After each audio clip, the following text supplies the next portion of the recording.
Ya, bismillahirrahmanirrahim. Alhamdulillahirrabbilalamin. Kemarin kita membahas apa? Langkah menjadi orang yang bersyukur. Berapa poin yang sudah saya bahas? 1, luruskan pola pikir atau mindset. Yang kedua, kita nggak usah iri dengan yang Allah berikan pada orang. Karena setiap orang itu sudah ada rezekinya masing-masing.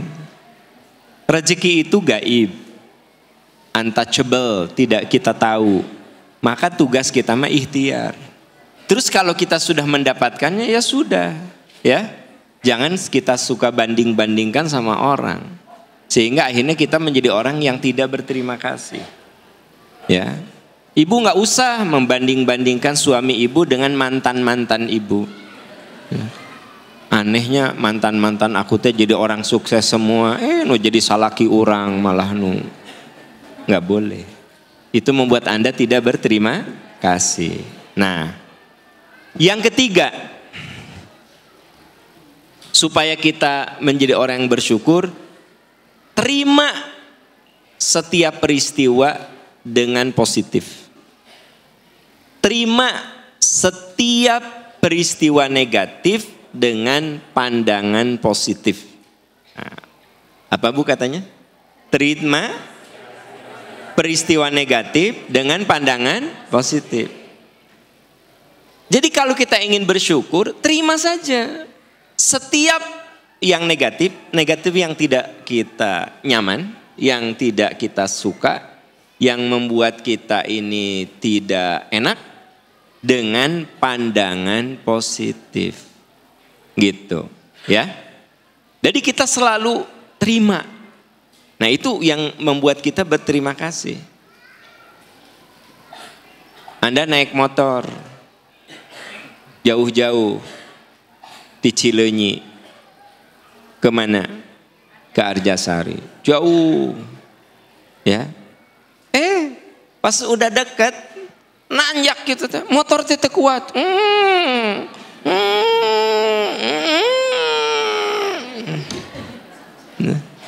Menyenangkan tidak menyenangkan? Terima dengan positif. Oh, nih Allah lagi menggugurkan dosa-dosa saya. Allah lagi menambah pahala saya.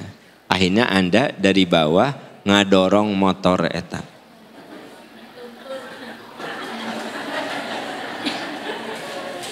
Setelah Anda dari mana? Cileunyi. Oh, Anda teh kan gitu. Bawa motor teh juga juga ini tari balet. Gitu. Ya, action juga dina film action teh. Gagah. Nah, atuh begitu udah mau eta belokan eta teh. Anu banyak jembatan nu aya kebon awi.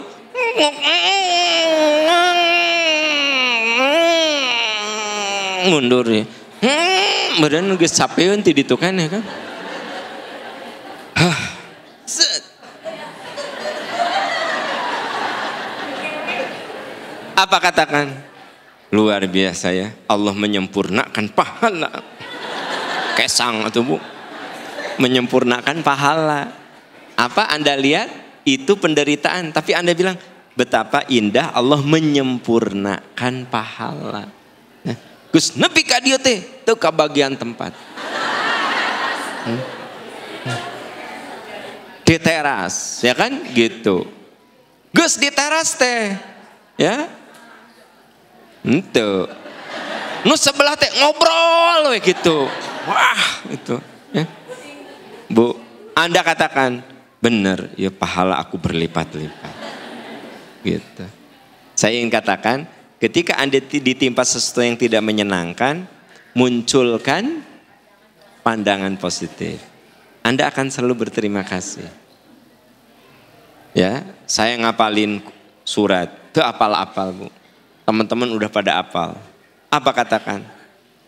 Allah akan memberikan pahala berlipat-lipat Orang lain masa 10 kali ngulang hafal, saya sekarang sudah 83 kali. Berarti pahala saya lebih banyak dong daripada yang 20 kali. Bener nggak? Gitu ya. Ibu lagi pasang kerudung, ces kata Jos. Kunaon? Jarum, cuk. Penyempurna pahala kerudung. Tojos ces di kadio. Penyempurna pahala.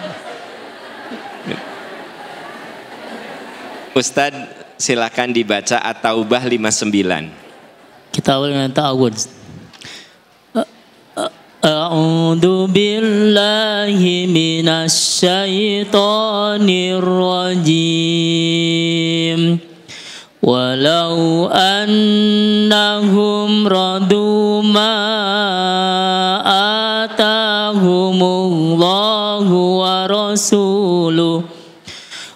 rasuluhu wa qalu hasbunallahu sayu'tinallahu min fadlihi wa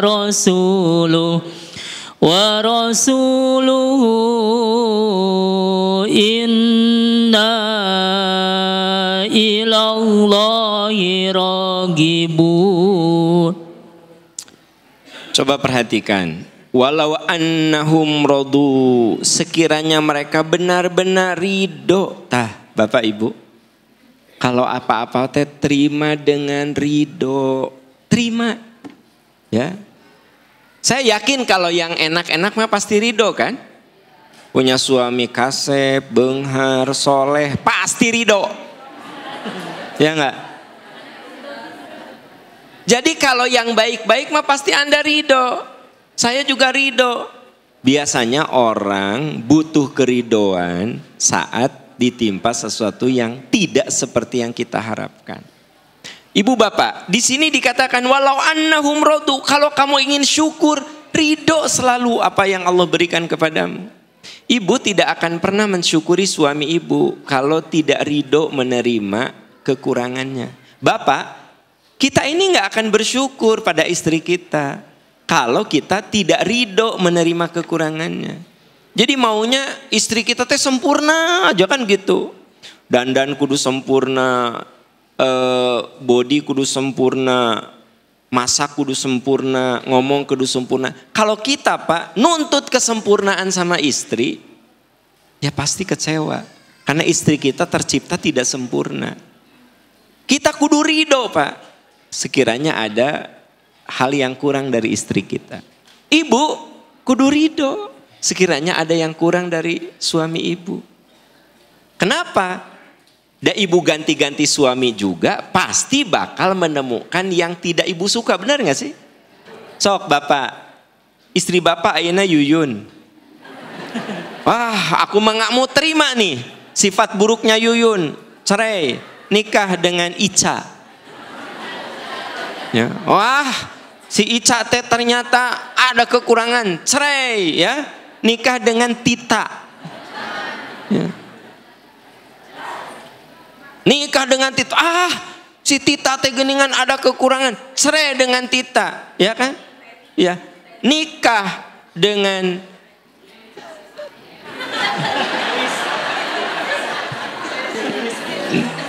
ya pamajikan sorangan tong disebut. Nah ya gitu. Nikah dengan Eis Siti Rohmanah. Eta istri bapak geus 5 kali ganti. Kenapa bapak ganti? Da istri bapak teh sampurna. Jadi bapak kudu ridho menerima kekurangan istri. Ibu juga sama. Suami ibu sekarang Iwan. Ya. Si Iwan teh ternyata ada kekurangan, cerai, ya kan gitu. Nikah jeung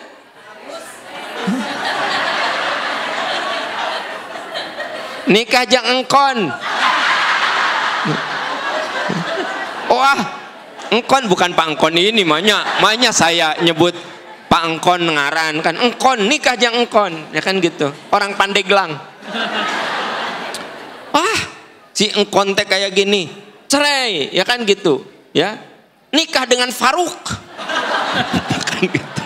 Ya. Wah, si Faruk teh gini, cerai. Bah ibu punya 10 suami ganti-ganti. Ibu pasti menemukan kekurangan. Bapak ganti-ganti 10 istri, bapak menemukan kekurangan. Dan Allah telah menciptakan manusia itu dengan kekurangan. Jadi gimana?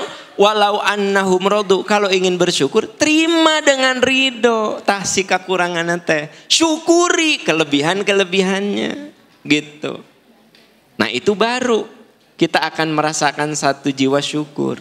Kalau Anda cuma nuntut sempurna, ya Bu, kalau suami ibu nuntut ibu sempurna, bilang, emang lu sempurna? Gitu. Gitu yuk. Kamu mah ini. Ya, jauh dari kesempurnaan. Bu, tong banyak-banyak. Emang ayah teh jalmi sampurna jika malaikat. Toswe pilarian istri malaikat. Gitu. Jadi kadang-kadang saya suka mengatakan, jadi kalau misalnya Ustadz Asep ada kekurangan, saya suka bilang, ya dia manusia. Kekurangannya itu ada yang bisa saya perbaiki, ada yang ya udah saya terima aja. Ya. Kang Yusril pasti ada kekurangan, ya sudah saya terima. Terus apa? Kalau bisa diperbaiki, perbaiki. Kalau enggak, ya sudah. Gitu. Ya. Jadi saya melihat orang itu selalu gini. Dan manusia mah nggak ada yang sempurna. Jadi apa? Supaya saya happy terus gaul dengan Ustadz Asep, gaul dengan Kang Yusri, Kang Ridwan, Kang Aceng, Kang Faruk, Pak Maman semua. Saya happy terus. Karena yang saya lihat adalah sisi kelebihan-kelebihannya. Saya bersyukur punya teman-teman yang Masya Allah, si ini Ustadz Asep kelebihannya ini, Kang Yusril kelebihannya ini, Kang Ridwan kelebihannya ini, Kang Faruk kelebihannya, Kang Aceng kelebihannya ini, Bu Yanti kelebihannya ini, Pak Maman. Jadi saya merasa nyaman di depan, dekat di lingkungan orang-orang yang mereka adalah orang-orang yang Allah diberi kelebihan. Jadi saya syukur enggak? Tapi kalau saya lihat Ustadz Asep kekurangan, Yusril kekurangan, capek aing ah. Si iyo kurang, capek. Makanya saya bilang, kalau ingin bersyukur, apa tadi? Nah, lupa Anda mah. Terima dengan pandangan positif. Jadi yang bikin positif itu otak kita. Saya nerima kekurangan Pak Asep, bukan Pak Asep tidak punya kekurangan, punya, tapi otak saya terima kekurangannya. Gitu, ya.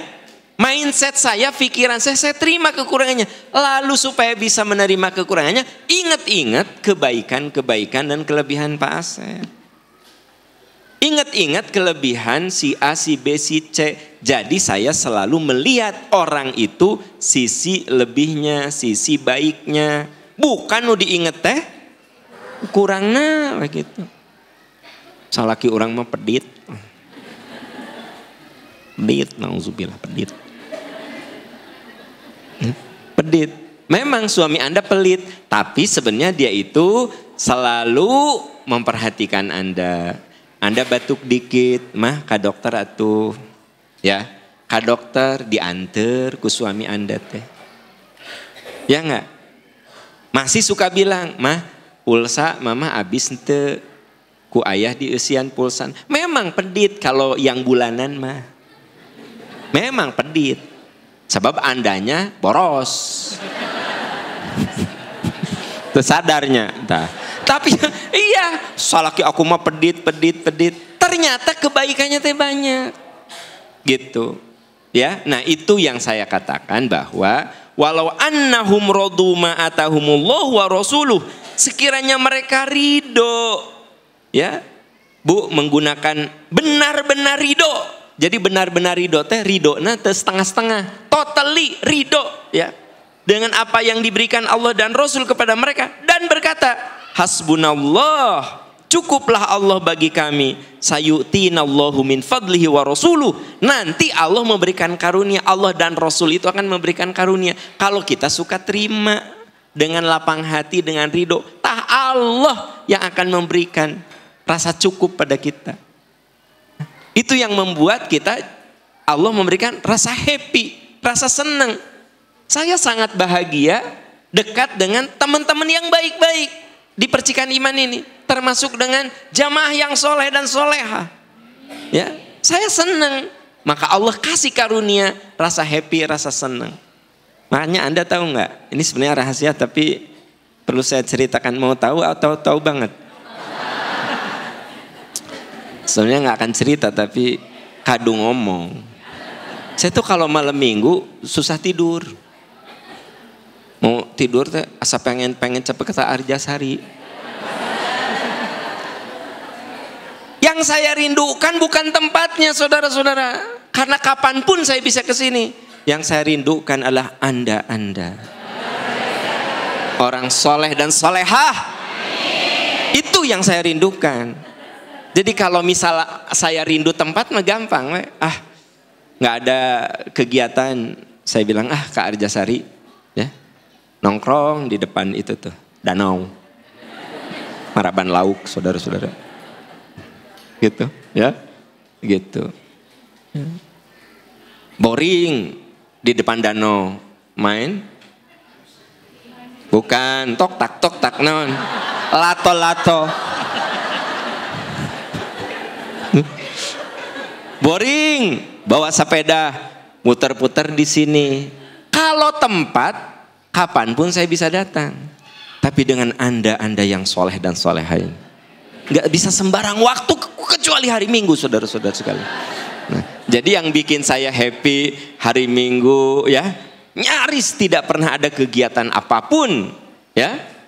Nah, ada yang nanya, Ustadz udah lama banget nggak ada di TV One. Iya, sejak di sini nggak terkejar kalau saya di TV One. Berulang-ulang. Kan hari dulu waktu belum di sini makan, habis tausiah, saya ke Jakarta. Kalau dari sini, nepi katol nangis jam 12, saudara-saudara. Bener tuh? Itu problemnya. Sampai teman-teman di TV One tuh, Ustadz pokoknya mah kapan we Ustadznya? Kayak nungguan MPI libur. Gitu. Kenapa? Kumahanya, Anda itu tak tergantikan. Tak tergantikan kesolehannya. Nah, jadi saya happy, saya senang. Ya salam. Ya. Saya happy, saya senang, ya kan? Kenapa? Karena yang saya lihat dari teman-teman adalah selalu sisi baiknya, sisi solehnya, sisi bagernya. Nggak kebayang Pak Bu, betapa solehnya Anda sambil sewa angkot, mengkoordinir, sewa Pajero ya, sewa Pajero ya, terus ngahaja bikin buras ya, ngahaja bikin timbel ya, menyengaja dari pagi ba'da subuh sudah pergi. Berarti yang di otak saya, yang di pikiran saya itu betapa teman-teman itu berjuang ke sini. Gitu loh. Kan membuat saya happy. Saya bertemu dengan orang-orang yang rindu ilmu. Saya bertemu dengan orang-orang yang rindu Allah. Nah, itu yang bikin saya happy. Makanya tiap malam minggu susah bobo. Nah, sebenarnya mau ngomong dari dulu tapi baru keluar sekarang. Semua qadarullah ya, jadi ya tadi nama rahasia. Pokoknya namun malam gitu cekel orang Sunda mah Ustadz guling gasahan. Hah? Baru jam 10 boleh dag deh. Asa udah lama, baru jam 12 boleh dag deh. Gelisah. Kayak waktu kecil pertama kali piknik, asa tuh bisa bobo. Nah, gelisah. Tapi waktu kecil makan sekali. Iya mak. Tiap minggu dong. Tiap minggu. Nah, kenapa? Yang saya lihat dari teman-teman hanyalah kelebihan. Apakah Anda ada kekurangan? Ada. Misalnya sampah masih sok di mana wae. Nah, gitu. Ya, gitu. Jadi kalau kita ingin cara supaya kita bersyukur tuh satu, mindset benerin. 2, yakin setiap orang punya rezeki, nggak usah iri dengan rezeki orang. Yang ketiga, terima setiap peristiwa yang tidak menyenangkan dengan ridho. Sehingga kita bisa happy, ya, bisa happy. Ibu, saya yakin kenapa Anda kesini lagi, padahal dari tempat jauh teh menderita karena ada keridoan. Nah, ya, ada keridoan. Yang keempat, 5 di mana? Opat kan? Ayo, 5 cenah. Opat. Coba luruskan catatan. 5 di mana? Opat, saudara-saudara. Kurangi, jauhi, mengeluh. Tak. Kalau kita ingin syukur, jangan suka mengeluh. Ya. Aku mau. Duduk, panas. Alhamdulillah, sauna berjamaah ini. Nah, ya, jangan suka mengeluh, ya kan? Gitu. Pokoknya kalau kita ingin selalu syukur, jauhi mengeluh. Kenapa? Nikmat yang Allah berikan jauh lebih banyak daripada penderitaan yang kita alami. Ingat-ingat loh, nikmat Allah jauh lebih banyak daripada penderitaan. Kalau sakit gigi nggak usah mengeluh. Nggak usah mengeluh. Kalau mau berobat silakan. Ulah ya Allah. Sampai ditulis di status WA. Gusti nyari waos. Nyari waos es nate opat. Jangan. Ya apa?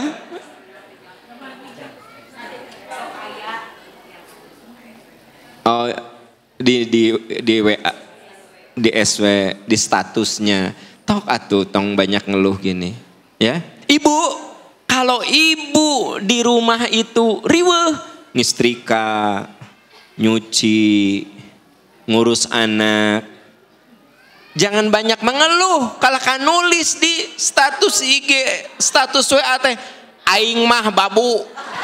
Nah, naon sih? Saha nu ngarasa babu? Mending babu jelas gajihna. Urang mah teh jelas. Cek babaturan teh, teteh aya naon. Ah gitu. Jangan banyak mengeluh. Nikmat Allah lebih banyak dari apa yang kita keluhkan. Kalau saya sakit gigi, ya nahan sakit, datang ke dokter. Oke. Ulah ieu mah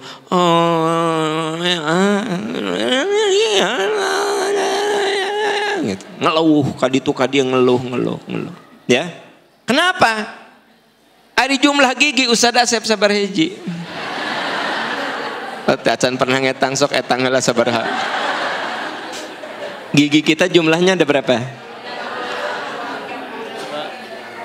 Nah, 36 di mana? 3 sabar hiji. Aya nu nyebut 36 eta gigi Anda pasti rada beda teh, pasti leuwih opat.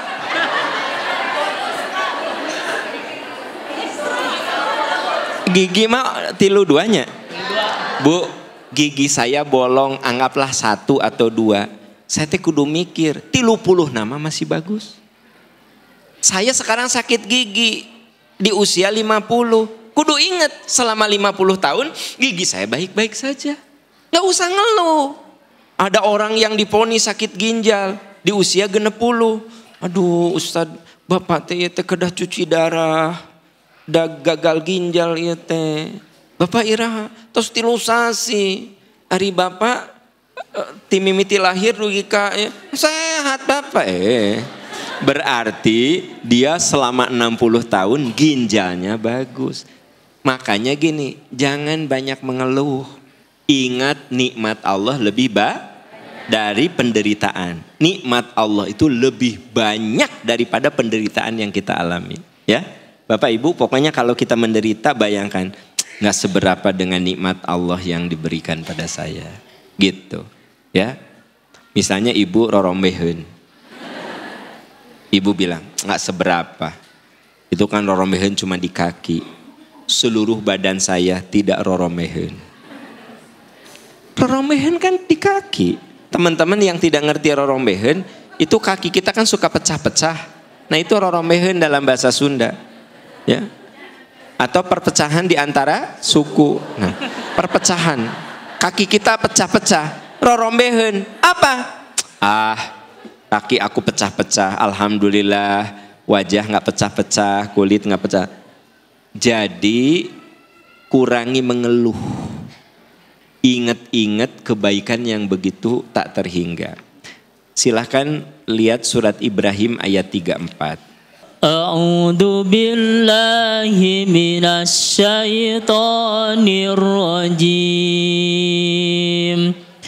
Wa atakum min kulli ma sa'altumuh.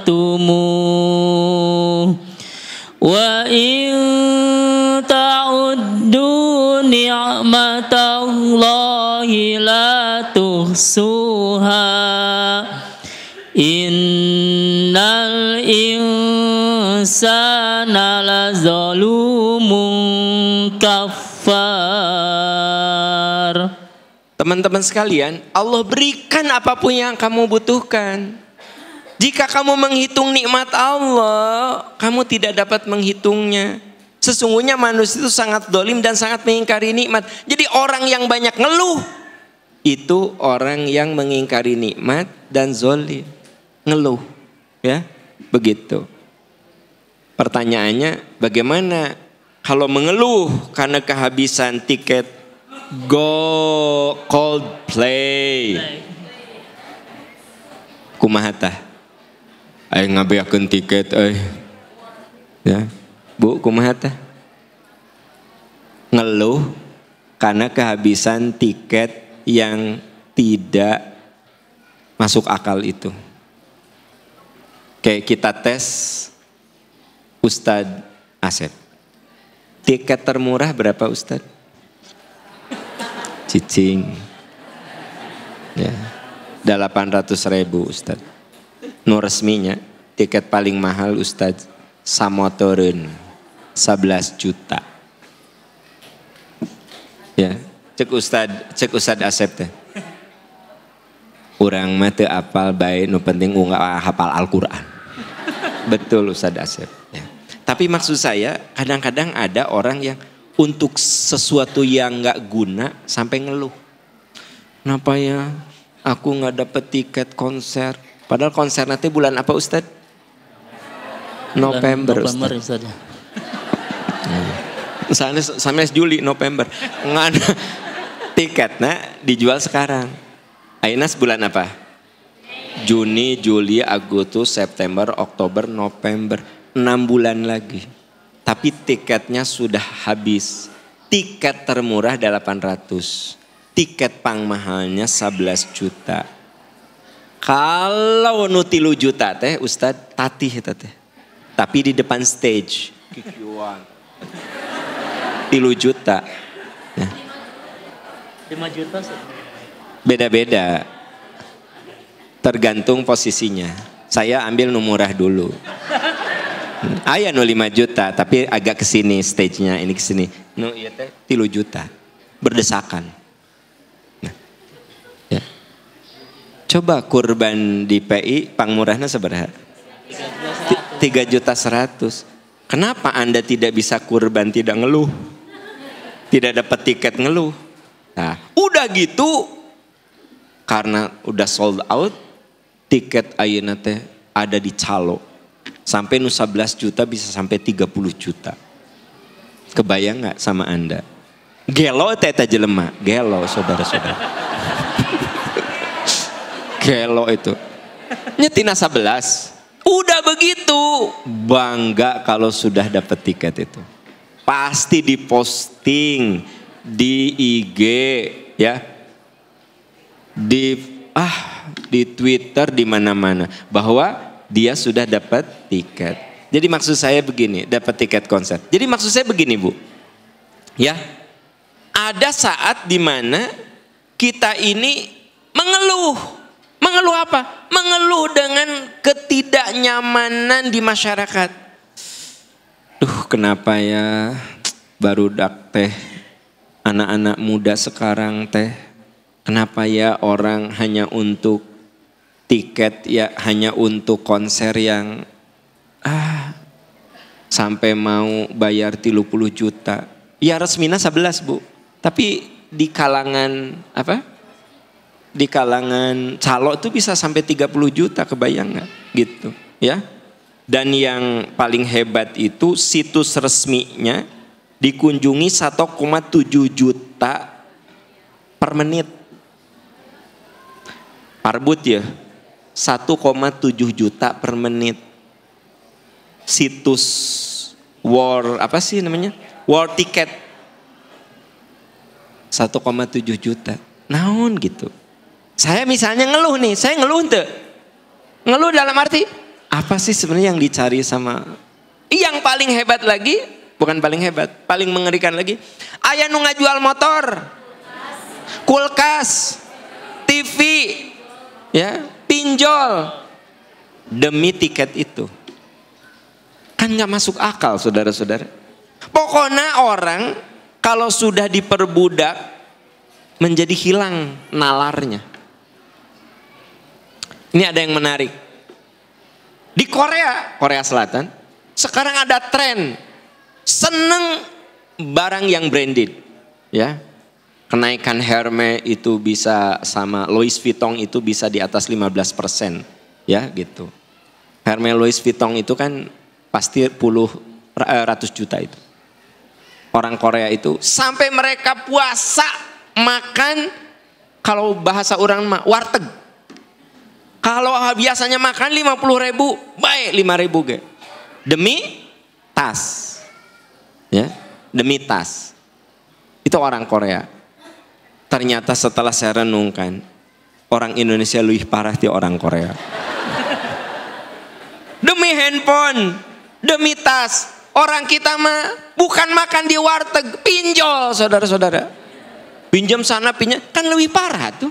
Kan ada orang Korea mah ya, ingin handphone baru, ingin tas bagus, bermerek, dia mengurangi makan.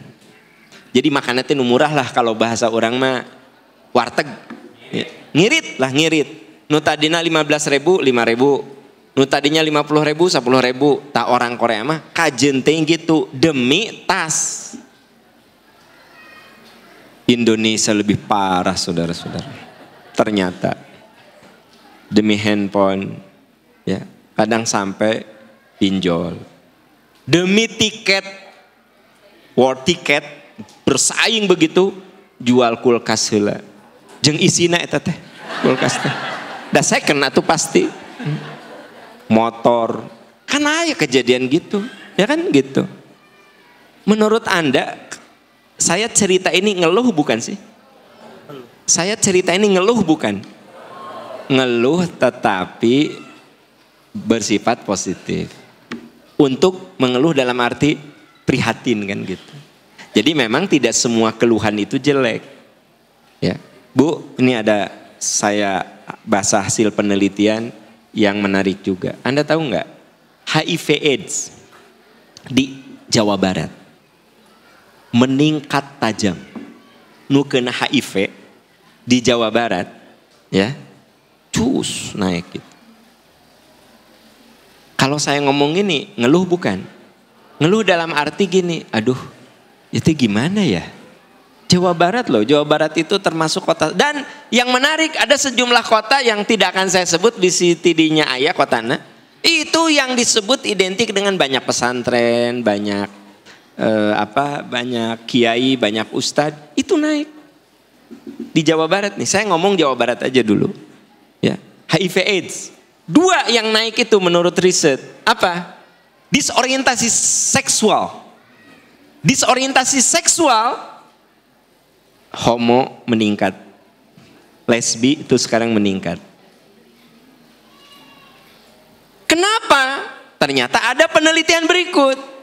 Di antaranya justru, nah ini bapak-bapak, saya juga jadi peranan bapak. Indonesia itu masuk kategori fatherless country. Apa fatherless country teh? Fatherless country itu artinya banyak anak yang kehilangan peran bapak. Bukan kehilangan bapak. Bapak naya di rumah. Ngan bapak nate main game, scroll IG,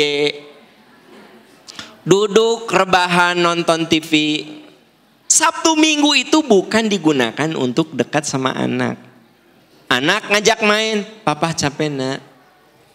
Jadi main jeung ibu, segala jeung ibu. Fatherless country. Kita itu negara yang anak-anaknya banyak kehilangan peran bapak. Nah, ada penelitian disorientasi seksual itu ada peran yang tidak hadir dalam proses pertumbuhan psikis anak. Bisa dia itu terlalu dekat sama ibunya kalau dia anak laki. Kalau anak perempuan juga jong ibu nawe terus. Jadi lebih suka sama perempuan. Ada anak yang dekat sama ibunya, dia butuh anak laki nih, dekat sama ibunya, butuh sosok ayah, dia jatuh cintanya ke lelaki. Ada anak laki dekat sama ibu, tapi sebagai manusia dia butuh sosok apa? Ayah. Ayah tidak hadir, ya, karena fatherless itu si ayah tidak berperan. Maka ketika tumbuh gede, dia butuh orang gagah, ya. Namanya Agus, jatuh cinta kepada Ridwan. Kenapa? Karena dia butuh sosok ayah. Seorang perempuan, dia dekat sama mamanya. Dia jatuh hatinya bukan ke Iwan, bukan ke Agus, bukan ke Ridwan, tapi ke Siska. Karena dia mirip mamanya. Itu teman-teman. Ini kudu diwaspadai. Nah, kalau saya bahas ini bukan mengeluh. Ya, tetapi keprihatinan. Jadi gini, misalnya saya cerita tentang ini. Si Ustadz itu balik, katanya jangan mengeluh. Dia urusan konser ngeluh. Urusan gaya hidup yang sekarang memprihatin. Kalau ini bukan mengeluh, Anda perlu bedakan gitu ya, paham ya? Nah, tapi membuat saya itu prihatin loh Pak Bu. Jadi kita ini jadi kategori fatherless country. Negara yang kehilangan peran ayahnya. Nah itu jangan dikira tidak berdampak ke hal lain. Ada yang mengerikan. Salah satu disorientasi seksual. Orientasi seksual orang itu kan ari laki mah kudu jatuh cintanya ke perempuan. Perempuan mah kudu jatuh cintanya ke laki-laki. Ini disorientasi. Perempuan ke perempuan, laki ke laki. Kenapa? Jangan salah. Salah satunya adalah dalam saat anak itu butuh laki-laki. Karena dalam hidup mah butuh kehadiran tokoh yang namanya laki-laki. Anak perempuan butuh tokoh laki. Sehingga nanti dia jatuh cinta kepada laki-laki. Karena lihat bapaknya. Ya. Seorang anak laki, dia butuh tokoh laki, yaitu bapaknya, ya. Gitu. Maka ketika dia tercover kebutuhannya ayah, dia larinya ke perempuan, mau laki-laki jadi normal.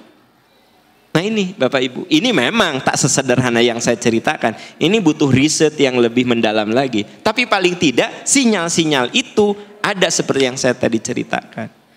Mengerikan sekarang ini. HIV AIDS itu naik. Dan menurut riset itu menunjukkan bahwa banyak ibu-ibu yang gak tahu menau kena. Ibu nama lempang we lurus kan salakinan bermasalah. Akhirnya kan nular sama istrinya. Gitu. Ya. Nah ini persoalan yang saya ceritakan itu nyata di negeri kita ini saudara-saudara. Ya. Dari mulai gaya hidup yang saya sedihkan dengan acara konser Coldplay itu bukan persoalan konsernya, tapi persoalan di balik itu bisa menggambarkan betapa rapuh gaya hidup kita. Sekarang gini, Ustadz Asep nonton beli tiket 11 juta, memang ada duitnya, ya kan? Masalahnya Kang Yusril memaksakan diri nu 4 juta, itu jual helm dulu. Jangan gadekeun motor. Ditaksir 5 juta ku gade teh. Nah itu kan bermasalah. Nah itu yang saya sedihkan. Gitu. Itu persoalan sebenarnya. Ya. Jadi saya lagi cerita apa? Kurangi mengeluh dan apa? Kurangi mengeluh. Perbanyak syukur, perbanyak ingat akan nikmat Allah. Terus yang keberapa sekarang? Ya. Supaya kita syukur, coba lakukan kegiatan sosial. Lakukan kegiatan sosial. Yang dimaksud lakukan kegiatan sosial misalnya gimana? Bu, dengan melakukan kegiatan sosial, kita ini jadi lebih berterima kasih. Ya. Misalnya kita nganterin santunan kepada fakir miskin ke rumahnya. Oh iya, saya mah alhamdulillah kulkasnya masih bisa ditutup karena pernah datang kulkasnya teh kieu we muka. Gitu. Jadi kulkasnya jadi tempat beas. Kebayang teh? Ente kebayang teh? Kan dia ada kulkas di saya mah kan nyimpan esnya, nyimpan makanan dingin. Pas saya lagi nganterin apa sembako, muka tah pantot teh. Nah ya beas. Berarti si kulkasnya teh geus teu jalan. Ya beas. Ke rumah yang satu lagi, nah ya baju ngegantung dina kulkas. Berarti si kulkas nate yang dibikin cuma bodinya saja, dalamnya dikeluarkan digunakan untuk ngegantungkan baju. Berarti walaupun kulkas saya butut, alhamdulillah ya masih dingin, belum jadi tempat baju, belum jadi tempat beas. Berarti apa? Melakukan kegiatan sosial itu membuat kita menjadi lebih berterima kasih. Ya, lebih berterima kasih. Nah, ada hadis tapi ini hadisnya rada panjang. Man naffasa an mu'minin kurbatan min kurobid dunya, naffasallahu alaihi anhu kurbatan min kurobi yaumil qiyamah. Siapa yang meringankan beban kesulitan orang lain, Allah ringankan kesulitan dia di dunia dan akhirat. Jadi kalau kita senang meringankan beban, ya, beban orang, Allah tuh akan ringankan beban kita. Jadi biasakan kita ini mengikuti kegiatan-kegiatan sosial. Ya. Makanya di Percikan Iman ini banyak kegiatan sosial. Tujuannya apa? Kita ada duta-duta, ya Kang Yusul ya, duta-duta. Tujuannya apa? Ada yang bersifat sosial, ekonomi, pendidikan. Ya. Yang bersifat sosial, ya kita membantu saudara-saudara kita yang berkekurangan. Yang bersifat pendidikan, kita memberikan beasiswa. Yang bersifat ekonomi, kita mencoba melakukan pendampingan ekonomi sehingga dia tidak terlilit hutang rentenir, tapi sama kita diberi pinjaman. Yang penting dia bisa berjuang, tidak perlu menggantungkan diri ke rentenir. Itu apa tujuannya? Supaya kita menjadi orang yang berterima kasih. Kata Nabi, man nafasa an mu'minin kurbatan min kurobid dunya, nafasallahu anhu kurbatan min kurobi yaumil qiyamah. Siapa yang meringankan beban kesulitan orang lain, Allah ringankan kesulitan dia dunia dan akhirat. Wa man yassaru ala musirin, siapa yang memberikan kemudahan terhadap orang yang sulit, ya, yassarallahu alaihi fid dunya wal akhirah, Allah permudah dia. Jadi gini, kalau kita termasuk orang yang suka memberikan kemudahan, ya. Misalnya saya pinjam ke Ustadz Asep, ya kan, karena saya harus bayar anak sekolah. Saya bilang, Ustadz nanti dibayar Juli. Pas gitu, aduh Ustadz ternyata Juli teh saya belum dapat uangnya. Kata Ustadz Asep teh, gini aja Pak Aam, supaya Pak Aam tidak stres, tidak bingung. Saya anggap lunas. Jangan Ustadz. Enggak, saya anggap lunas. anggap saya bantu anaknya Pak Aam sekolah. Maka Ustadz Asep sudah memberikan kemudahan untuk saya. Karena saya pinjam ke Ustadz Asep tahu bahwa saya pinjam itu untuk ngebiayai anak sekolah. Ustadz Asep tahu persis. Makanya bilang gak apa-apa Ustadz, Pak Aam biarin aja. Saya insya Allah ada rezeki yang lain. Maka pasti Allah akan membuka pintu rezeki lain ke Ustadz Asep. Tapi jangan dibebaskan Ustadz kalau saya pinjam itu pengen ganti HP. Sebenarnya mah HP untuk kemewahan. Ya. Jeung sok agul gitu kababaturan teh. Mahal kan?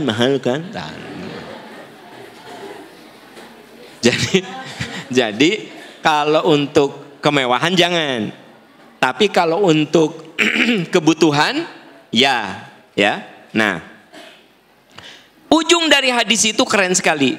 Wallahu fi aunil abdi maka nal abdu fi auni akhi. Allah pasti menolong hambanya selama hamba itu suka menolong orang lain. Jadi gini teman-teman, selama kita berusaha untuk menolong orang, Allah akan menolong kita. Ya. Jadi sisihkan waktu untuk kegiatan-kegiatan yang bersifat sosial. Yang keberapa itu? Yang keenam, kurangi keinginan untuk sempurna. Apa Bu?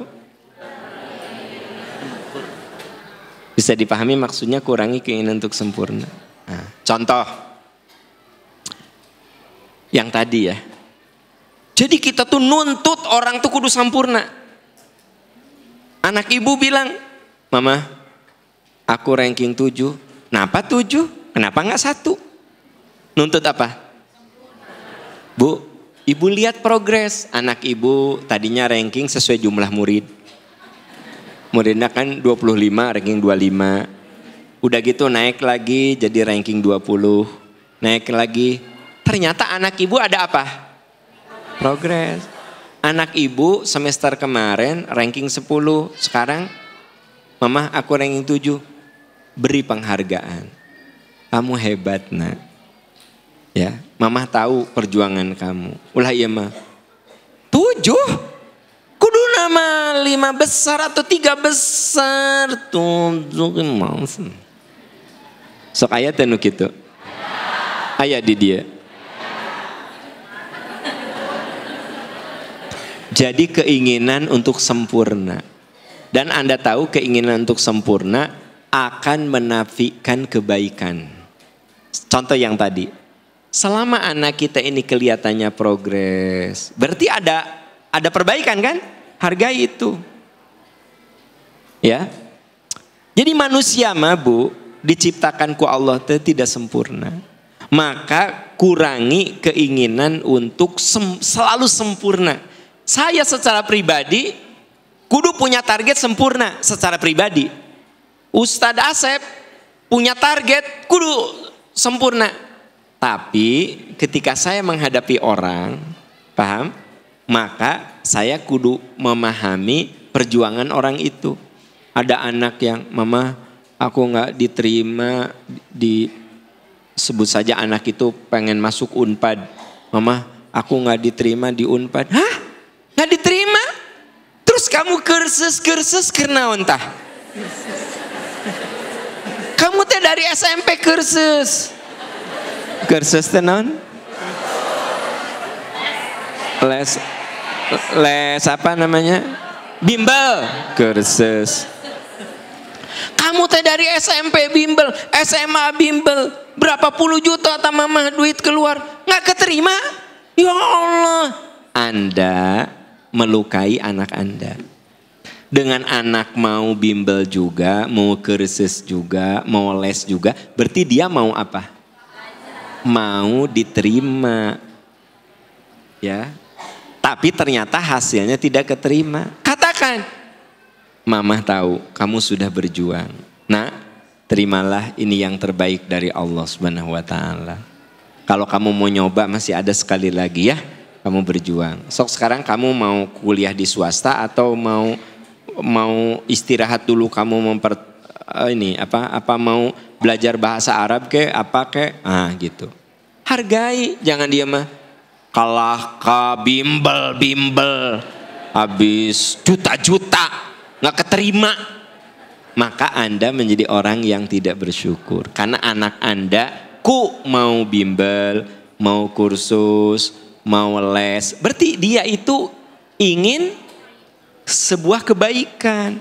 Tapi memang ada aja manusia itu lemahnya gitu. Ya. Nah, jadi kalau kita ingin syukur, jangan kurangi keinginan untuk sempurna. Kenapa ibu tidak mensyukuri suami ibu? Pura tengarti. Kenapa ibu ya tidak mensyukuri suami ibu? Karena Anda menuntut suami Anda Bapak, kenapa kita kurang mensyukuri istri? Karena menuntut istri kita kudu sempurna. Ya. Artinya sempurna itu bagus, tapi kudu disadari manusia mah aslinya tidak sempurna. Nah, suami teh kasep, bodoh deh. Kan aya we kurang teh. Kasep mah kasep. Kan bodoh. Kata teman-teman teh suami kamu menikah kasep gitu, tapi tong diajak ngobrol. Pasti kamu capek, aku juga capek. Tapi aku mah ke suami teh ningali we geus. Tara diajak ngobrol. Suami aku mah enak dilihat, jangan diajak bicara. Ayah we kurang nanti ya. Gitu. Jadi manusia mah diciptakan tidak.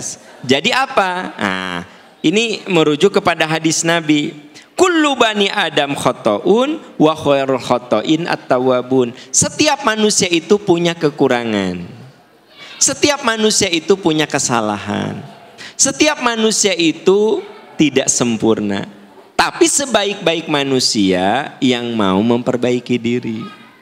Wa khairul khotoin, dan sebaik-baik manusia yang kurang itu, yang tidak sempurna itu, yang mau memperbaiki diri. Berarti Allah sudah menciptakan manusia itu tidak sempurna. Maka bagaimana caranya? Terima ketidaksempurnaan, tapi kita secara pribadi kudu berusaha menjadi orang yang sempurna. Gitu. Tapi sehebat-hebatnya saya menjadi orang sempurna, pasti akan ditemukan kekurangan saya. Sehebat-hebatnya Ustadz Asep ya, menguasai bacaan Quran, pasti ayat salahna kalau sudah didengar oleh yang lebih ahli. Ya, teman-teman nih yang lagi sekolah, kalau bikin tesis, disertasi, skripsi, sagus bener, sok pas ditinggali ku dosen teh, coret, cek aneh teh, dah udah bener semua, nya kata kita. Tapi kata orang yang lebih berilmu lagi, ini teh masih ada salah. Nah, nanti si dosen teh, dosen Anda S2, Anda S1, nyoret skripsi Anda. Si dosen teh lagi S3, maneh nage dicoret-coret ku promotorna. Kalem we, antep. Kebayang teh, saya dosen, masih S2. Ini murid saya ya, dicoret-coret. Anda teh gimana Asep? Saudara Asep ini bagaimana Anda ini galak saya teh. Coba benerin saudara. Aam dosen baru master, ya S1, saya teh sekolah S3 dong. Ternyata di depan promotor saya, tes disertasi macam apa saudara? Tulisan seperti ini tidak layak disertasi.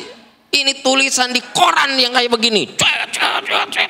Ari Asep mah mahasiswa saya cuma cotrek. Saya mah gitu kan. Kebayang tuh. Tah manusia mah gitu. Cekang Asep teh, iya cenah si Pak Aam dosen teh hebat pisan dia. Orang asa udah bener tetap aya nu salah. Pak Aam hebat gitu. Teu apaleun. Kalau Aam Amiruddin teh ku promotorna bukan dicontreng, coret, ganti redaksinya saudara. Kenapa Prof? Itu bukan disertasi, itu koran. Kalau nulis di koran Anda seperti itu, disertasi tidak seperti itu. Ya. Ini kutipan macam apa? Iya Prof. Bukan iya betul kan oleh saudara. Iya. Iya nanti Prof. Iya. Wah. Padahal saya teh dosen yang dikagumi ku Pak Asep.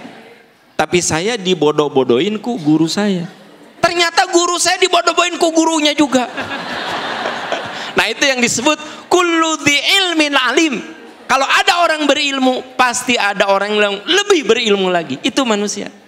Jadi kalau Ustadz Asep sangat hebat dalam bacaan, ya di depan saya dah saya mah awam. Tapi di depan gurunya pasti banyak yang salah. Tah si guru na Ustadz Asep, aya nu salah deui. Si guru na Ustadz Asep, aya nu salah deui. Si guru itu aya nu salah deui. Jadi maksudnya apa? Maksudnya apa? Tak ada manusia sempurna. Jadi terima, kurangi keinginan untuk terlalu sempurna. Begitu Anda terlalu menggebu untuk sempurna, malah jadinya tersyukur. Jadi sekarang mau terima kekurangan istri Pak? Bener tong, karena kepaksa Pak Kiking mau ya? Oh samina wa atona ya. Nah itu senangnya Pak Kiking teh kan. Tadinya memberontak, kalau dijelaskan mau. Gak balik ya, aing mau lah. Terus yang keberapa? 7. Nih, stop menyalahkan orang lain. Stop. Stop menyalahkan orang lain. Ya. Jangan suka menyalahkan orang kalau jadi ingin syukur. Jangan suka nyalahin orang. Ya. Anda sakit perut, ya pasti tukang dagang terbersih. Lin tukang dagang terbersih, perut Anda yang bermasalah. Stop menyalahkan orang. Ya, iya mah, aduh aku makan seblak, nyeri orang teh nyeri. Pasti ieu nu dagang na teu bersih. Bukannya teu bersih, bersih. Hanya memang perut Anda itu sensitif, gitu. Stop menyalahkan orang. Ya. Mama, hari Ustadz Am ngajelaskan apa? Kebalik ngajarna. Mama, jauh-jauh mama teh nepi ka sewa Pajero, eta Ustadz Am ngajelaskan apa? Nya eta parah. Mama ge kaduhung ayah. Kalah ka nonton ngomongkeun konser lah, God play. Jeung salah nyebutnya God play. Kan gitu kan. Dah manehna nundutan kalah ka ngebahas God play. God play. Atau indah God play gitu. Pokoknya teh ka harti aya. Kan gitu. Terus ngomong ke naon deui nya teu ka harti. Stop menyalahkan orang. Harus Mama, hari Ustadz Am ngajelaskeun apa? Sebenarnya penjelasan nama rinci runut. Mama teh nundutan ayah. Nunutan kan mamah teh kan koordinator Pajero atuh mamah teh. Jadi mamah teh nunutan ya. Jadi sebenarnya mah Ustadz Aam nama jelas ngan mama. Nah nunutan berarti stop menyalahkan orang. Anda sok nyalahkan sayahnya. Apal saya ge. Sampai ke mama tong ngaji deui. Ya, teu balik eta ustadna. Padahal teu balik teh istrina saudara. Ibu pernah dimarahin ke tukang angkot. Balik atuh Bu, ibu teh, "Maneh balik." Stop menyalahkan orang. Ternyata kesalahan pas dilihat di CCTV ibu, rihting trik, muak ke kiri. Sut, ya, angkot kaget. Balik atuh Bu, ibu teh kieu pede. "Maneh balik." Stop menyalahkan orang lain. Ya kan? Ya, stop menyalahkan.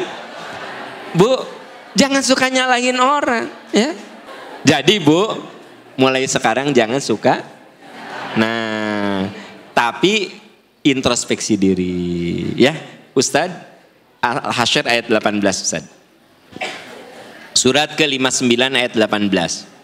A'udzu billahi minasyaitonir rajim. Ya ayyuhalladzina amanu taqu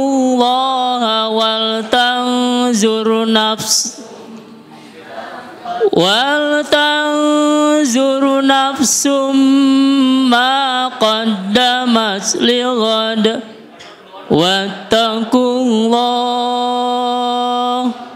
innallaha khabirum bima ta'malun.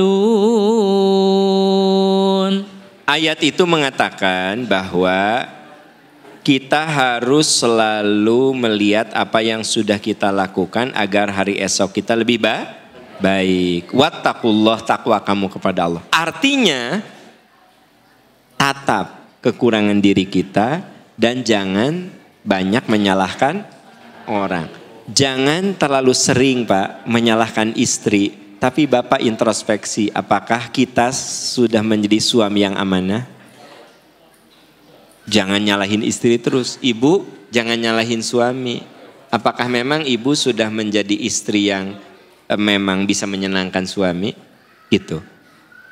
Saya nggak boleh selalu nyalahin murid saya karena nggak ngerti. Boleh jadi saya kurang cerdas menjelaskan ilmu itu pada murid saya. Jadi ternyata hidup mah kalau ingin punya jiwa syukur, stop menyalahkan orang lain, tapi perbanyak introspeksi diri. Jadi ada berapa langkah Bu? 7. Itu saja yang bisa kita bahas ya. Insya Allah minggu depan kita bahas tema yang baru.